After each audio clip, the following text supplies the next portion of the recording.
টাকার কুমির বাগধারাটির অর্থও আমরা সবাই জানি, বিপুল সম্পত্তির মালিক।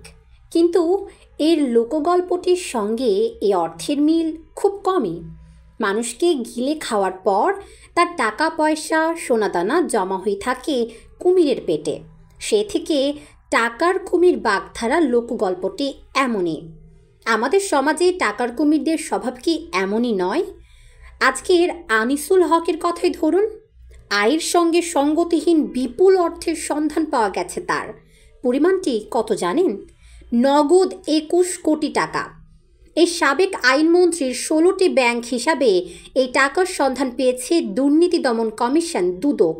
ব্র্যাক ব্যাংকের বনানী শাখায় 6টি হিসাবে 5 কোটি টাকার ফিক্সড ডিপোজিট, অন্য এক হিসাবে 50,81,000 টাকা।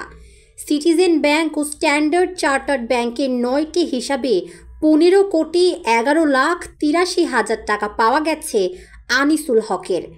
সিটিজেন ব্যাংকের উদ্যোক্তাদের একজন আনিসুল হক। এ ব্যাংকের চেয়ারম্যান তার বান্ধবী তৌফিকা করিম।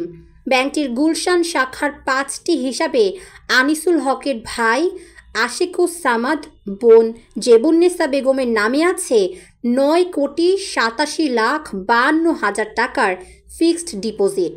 স্ট্যান্ডার্ড চার্টার্ড ব্যাংকের মতিঝিল শাখায় 3টি হিসাবে আছে 5,24,00,000 টাকা। আয়ের সঙ্গে সঙ্গতিহীন অর্থের এসব হিসাব ফ্রিজ করার উদ্যোগ নিয়েছে দুদক। আনিসুল হক ও তৌফিকা করিমের বিরুদ্ধে শত কোটি টাকার অবৈধ সম্পদ অর্জনের অভিযোগ দুদক অনুসন্ধান শুরু করে গত 7 অক্টোবর।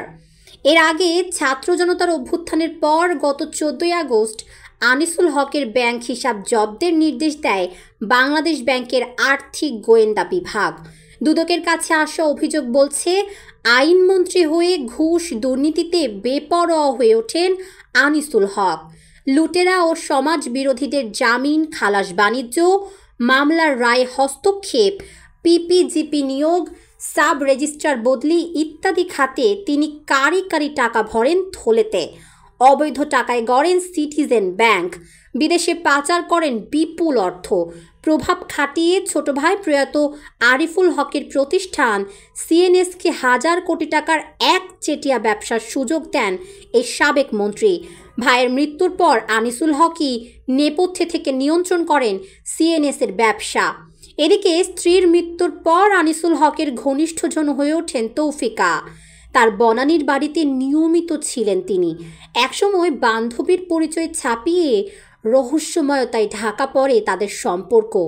তৌফিকা করিম এতটাই ঘনিষ্ঠ যে আনিসুল হক তার সিটিজেন ব্যাংকের চেয়ারম্যান করেন এই নারীকে।